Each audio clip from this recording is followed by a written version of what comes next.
Ciência e tecnologia revolucionam as nossas vidas, mas a memória, a tradição e o mito moldam nossas respostas. O tema de hoje é ciências, natureza e tecnologia, filosofia, beleza? Penso, logo existo, ou digito e logo existo. O crescimento tecnológico me leva em busca pela compreensão filosófica da ciência, não como saber de neutralidade, desinteresse ou de teor apenas intelectual, mas com uma visão de questionamentos sociais. Pense comigo, qual a sua relação com a tecnologia? Apenas jovens acessam a internet? Vamos fazer a estatística. Idades de pessoas que acessam a internet no Brasil. 26,9 milhões de pessoas entre 15 a 24 acessam a internet. 30,3 milhões de pessoas acima de 40 anos acessam a internet. E 14,8 milhões acima dos 50 anos que acessam a internet. Certo? Então, temos um número maior para aqueles que têm acima de 40 anos. É um número só, né? No caso, esse número ele só tende a crescer. Os jovens que hoje usufruem da tecnologia em alguns anos vão fazer parte das estatísticas de pessoas maduras. Cada vez mais novas demandas vão surgindo, fazendo com que o mercado seja desafiado a criar maneiras de fidelizar esses usuários. Quando se trata de internet, o desafio é ainda maior, por tudo, né, acontece rápido e as tecnologias tornam-se obsoletas em pouco tempo.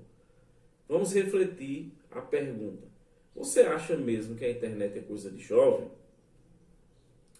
Um pouco do saber, vamos falar um pouco da história. A partir do século VI a.C., a descrição filosófica circunscreveu o conhecimento através de conceitos. Ao indagar a natureza e na busca para obter respostas necessárias aos chamados problemas teóricos. Até o século XVI, houve o advento da chamada ciência moderna, que, junto com a filosofia, formaram um campo único, baseado na racionalidade. No início da era moderna, nos séculos XVI e século XVII, os filósofos René Descartes e Bacon elaboraram o lema da técnica, externado nas seguintes palavras: pela ciência e pela técnica, o ser humano irá se converter em senhor e possuidor da natureza. Muito similar com o pensamento de Bacon e Foucault. Saber é poder. Para que conhecer? Para tornar o mundo compreensível, proporcionar ao ser humano meios de prever situações e exercer controle sobre a natureza. A palavra conhecimento pode ser utilizada no sentido geral ou estrito, esse sendo um conhecimento fundamentado no saber concreto e científico. Os gregos eles chamavam de episteme, chamado pela ciência da epistemologia. O que significa epistemologia? Episteme, né? Episteme, palavra grega que significa ciência, conhecimento. Logia, logos, do grego logos, palavra grega que significa discurso ou estudo. E o resultado disso dá estudo científico do conhecimento, discurso sobre a natureza e limitações do conhecimento. Primeiro vejamos o que é epistemologia. Exemplo: será que vai chover? Alguém muito próximo a você pode, em um determinado momento, por causa das fortes dores que sente no joelho, dizer que irá chover. Pois todas as vezes que o joelho dói, diz ela, é sinal de chuva.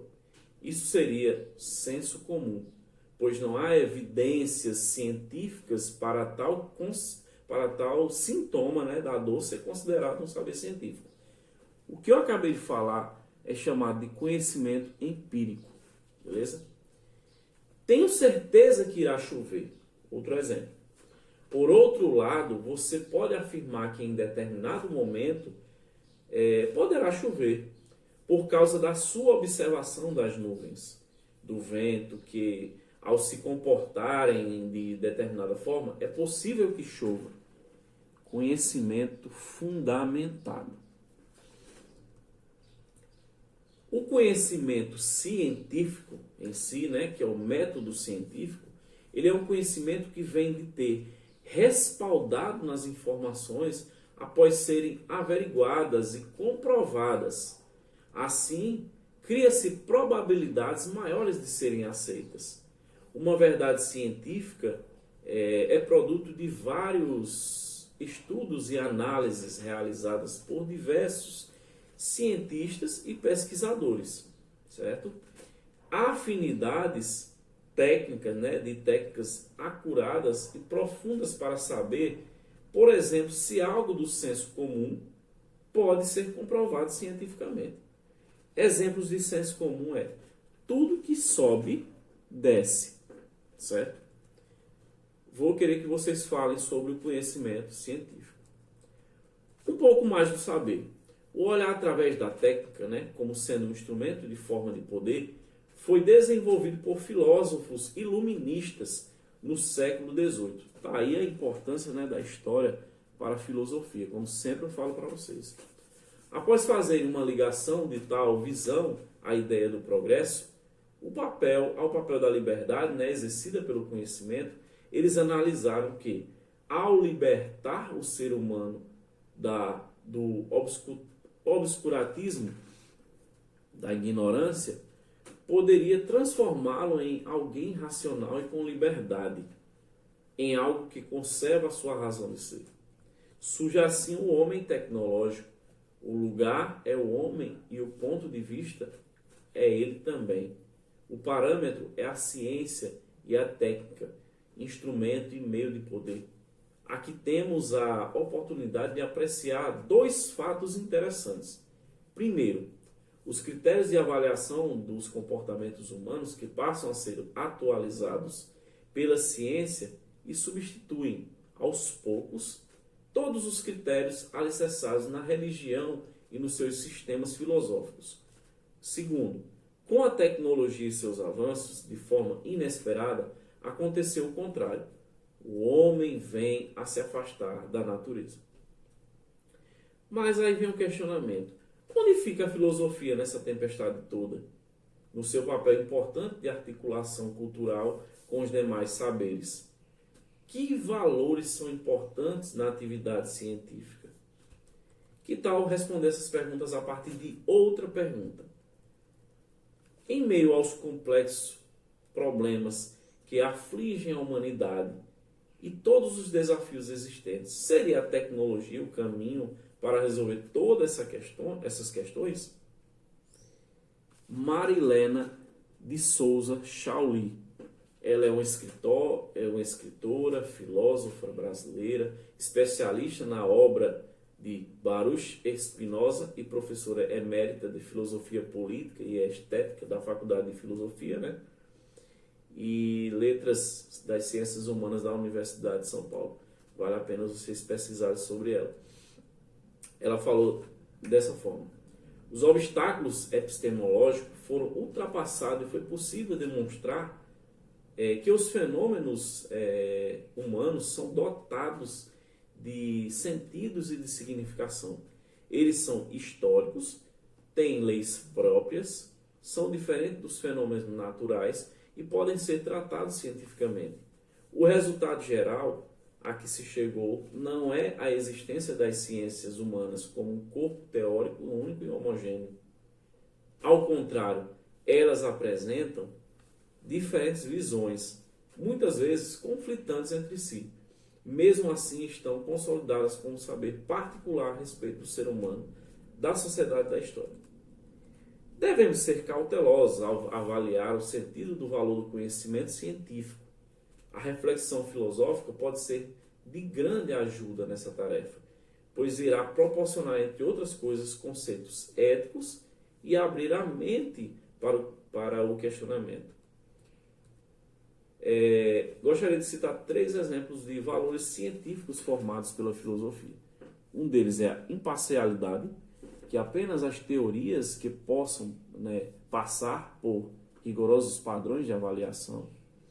A autonomia, ao desenvolver um dado científico, os que assim trabalham precisam ser livres das pressões externas para formar a sua neutralidade. E a neutralidade, que não pode atender nenhum outro valor além de que é cognitivo. O coronavírus, ele abriu um debate epistemológico. O método científico teria chegado ao seu fim? Vai o questionamento. Sem sombra de dúvidas, vivemos um dos momentos mais perigosos dos últimos anos. E, ao mesmo tempo, muito esperançoso. O avanço científico trazido na busca pela vacina, e é identificado de como age o vírus, propõe um questionamento profundo.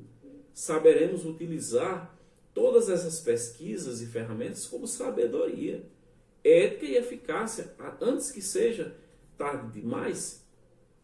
Nunca esqueça, gente, o ser humano sempre buscará, através da ciência, responder questões e pensamentos sobre o mundo.